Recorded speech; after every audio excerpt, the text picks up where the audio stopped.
पाठ्यक्रम सामग्री बनाना हो, चाहे वो शिक्षकों की भर्तियां हो, सिलेबस को दोबारा बनाना हो, इसमें राजनीतिक भाई भतीजेवाद को पूरी तरीके से बढ़ावा देते हुए में ये यूनिवर्सिटी शिक्षा व्यवस्था दिखाई पड़ती है। गरीब का बच्चा इस देश में गरीब ही रह जाए, दलित का बच्चा दलित ही रह जाए, वो सफाई का काम ही करने के लिए मजबूर हो, हर बच्चे को राष्ट्रपति हो चाहे मजदूर का बच्चा हो, उसको समान शिक्षा नहीं मिल जाती केजी से लेकर पीजी तक, तब तक हम अपने संघर्ष को जारी रखें। उनको युवाओं के हितों से, असल हितों से कोई मतलब नहीं है। उन्हें इस बात से कोई मतलब नहीं है कि दिल्ली यूनिवर्सिटी के अंदर जो एसओएल का स्टडी मटेरियल है उसमें कितनी घटिया शिक्षा छात्रों को दी जा रही है।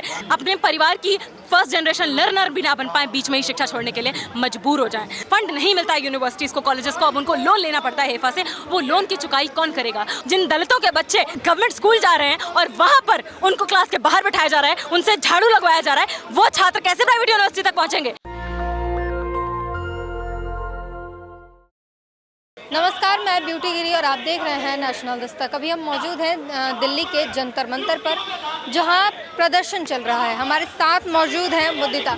क्या बात है, क्यों यहाँ पर जंतर मंतर पर आप क्यों उपस्थित हुई हैं? आज यहाँ पर हम JFME joint forum for movement in education के कॉल पर अपना शिक्षा के क्षेत्र में जो इस देश की बहुसंख्यक जनता का एक भारी आक्रोश है उसको दर्ज करने के लिए आज हम मौजूद हुए हैं। हम देख रहे हैं लगातार जो शिक्षा में सक्सेसिव एजुकेशन पॉलिसीज़ हैं, सरकार की जो नीतियाँ हैं, वो बहुसंख्यक जनता, हाशियाई समुदाय से आने वाले छात्रों के लिए उनका दाखिला सुनिश्चित करने की बजाय, उनका इंक्लूजन सुनिश्चित करने की बजाय उनको लगातार पब्लिक फंडेड एजुकेशन से, फॉर्मल मोड एजुकेशन से उनकी बेदखली सुनिश्चित करने की हर संभव कोशिश करते हुए हमें दिखाई पड़ रही हैं। हम देख रहे हैं लगातार शिक्षा के क्षेत्र में इनफॉर्मलाइजेशन, अनौपचारीकरण और प्राइवेटाइजेशन, निजीकरण को पूरी तरीके से बढ़ावा दिया जा रहा है। और इसकी जो मार है सबसे ज़्यादा हमारे यूनिवर्सिटीज़ में जो दूरस्थ शिक्षा में छात्र पढ़ने के लिए मजबूर हैं, पत्राचार माध्यम में, वो मजबूर हैं। 8वीं के बाद ही एक बड़ा हिस्सा गवर्नमेंट स्कूल के स्टूडेंट्स का, हाशियाई समुदाय से आने वाले छात्रों का मजबूर है ड्रॉप आउट हो जाने के लिए। क्यों? हम हर साल देख रहे हैं कि ड्रॉप आउट रेट्स 8वीं के बाद, 12वीं के बाद जो किसी तरह 12वीं तक पहुँचते हैं,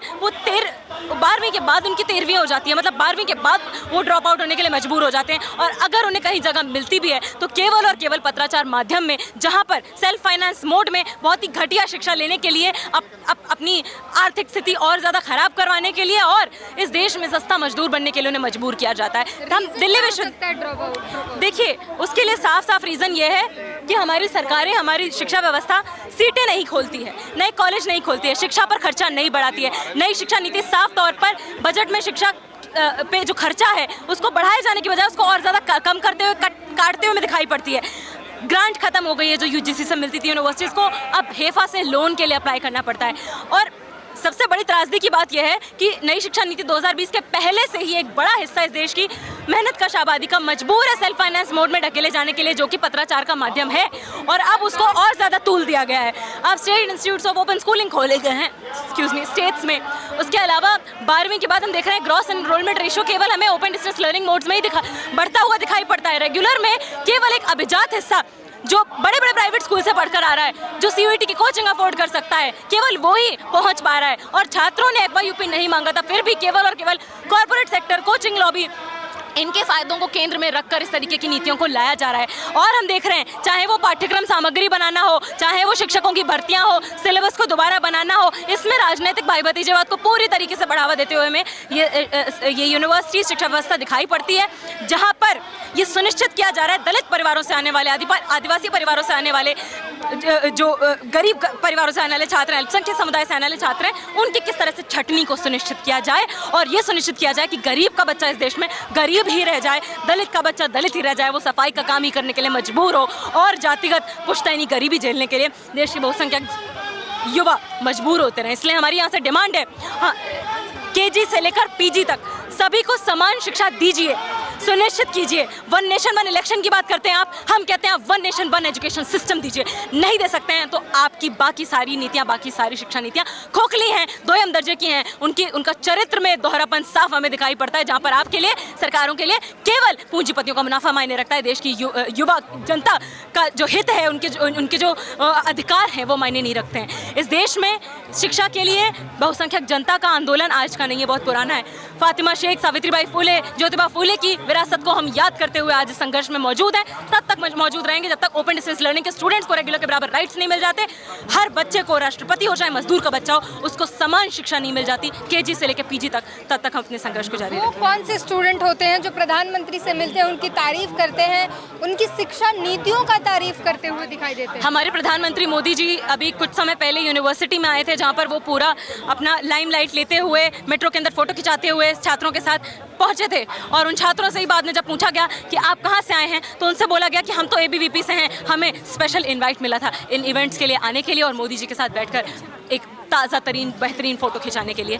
तो साफ तौर पर हम देख सकते हैं कि ये वो छात्र नहीं हैं, ये इस देश के बहुसंख्यक छात्र नहीं हैं जो इस देश की युवाओं की जो पीड़ाएं हैं, जो आकांक्षाएं हैं, जो अधिकार हैं, उनको रखना चाहते हैं। ये वो छात्र हैं, मतलब उन पर बात ही करना फिजूल है, क्योंकि ये वो छात्र हैं जिनको केवल छात्र संघ की राजनीति से मतलब होता है यूनिवर्सिटी के अंदर। उन्हें केवल अपने पेरेंट पॉलिटिकल पार्टी की राजनीति से, उसकी आइडियोलॉजी और प्रोपेगेंडा को बढ़ाने से मतलब है। उनको युवाओं के हितों से, असल हितों से कोई मतलब नहीं है। उन्हें इस बात से कोई मतलब नहीं है कि दिल्ली यूनिवर्सिटी के अंदर जो एसओएल का स्टडी मटीरियल है उसमें कितनी घटिया शिक्षा छात्रों को दी जा रही है। जगह जगह पर यह कहा जा रहा है कि आज़ादी का साल 1945 था।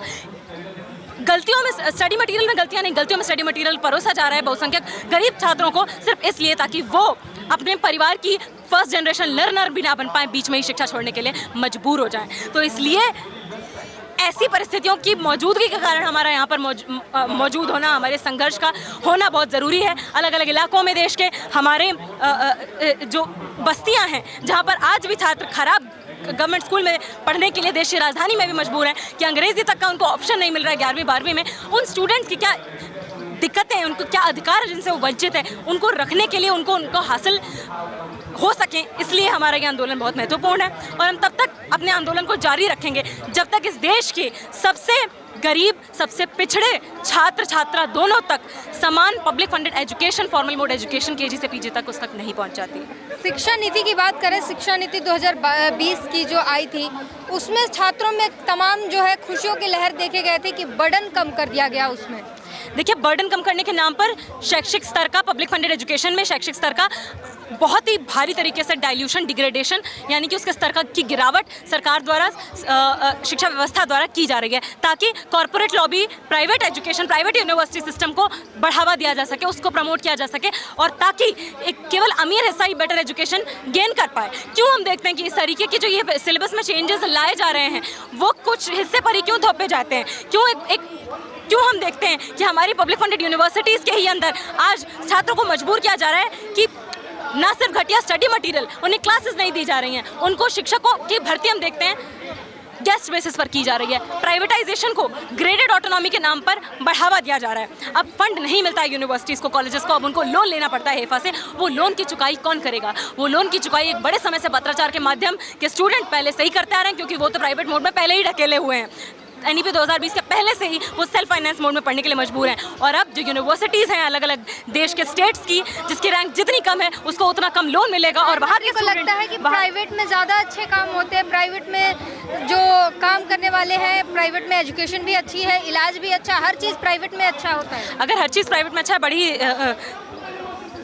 बड़ी आयरॉनिकल बात है कि अगर हम मान लेते हैं एक पल को कि हमारे जो दावे किए जाते हैं कि प्रधानमंत्री जी सही में दिल्ली यूनिवर्सिटी से पढ़े हैं, पब्लिक फंडेड यूनिवर्सिटी से पढ़े हैं, तो क्यों पढ़े हैं? प्राइवेट यूनिवर्सिटी से क्यों नहीं पढ़ते? और अगर सही में कह रहे हैं प्राइवेट यूनिवर्सिटीज़ बहुत अच्छी हैं, आप एक बात बताइए, प्राइवेट यूनिवर्सिटीज़ में कौन पढ़ रहा है?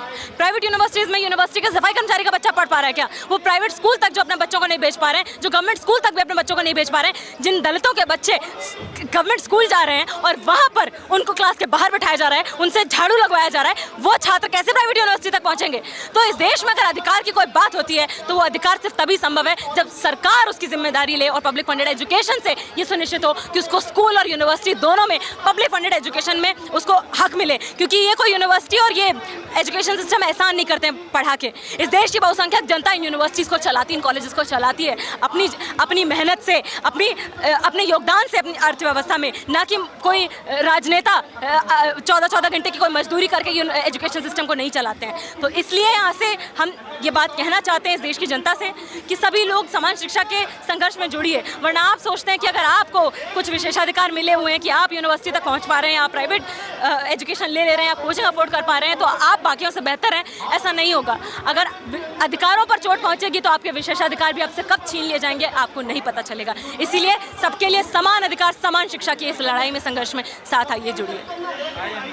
तमाम बातचीत पर अपनी प्रतिक्रिया ज़रूर दीजिए, क्योंकि यहाँ पर देख सकते हैं आप कितनी बड़ी संख्या में जो है पूरे देश से यहाँ पर लोग उपस्थित हुए हैं। 2020 की जो नई शिक्षा नीति आई है उसे लेकर जो है पूरे देश भर से लोग यहाँ जंतर मंतर पर एकत्रित हुए हैं और हमने बातचीत करने की कोशिश की, जानने की कोशिश की कि क्या कुछ इनकी मांगे हैं। अब आप इस पूरी बातचीत पर अपनी प्रतिक्रिया ज़रूर दीजिएगा। कैमरामैन आशीष के साथ ब्यूटी गिरी, नेशनल दस्तक। नेशनल दस्तक की आपसे गुजारिश है कि अगर इसको बचाना चाहते हैं तो नेशनल दस्तक को सब्सक्राइब करने के लिए रेड कलर के सब्सक्राइब बटन को दबाएं, फिर बेल आइकन की घंटी दबाएं। नेशनल दस्तक को बचाने के लिए बहुत ज़रूरी है कि हर खबर को शेयर करें, लाइक करें, कमेंट जरूर करें।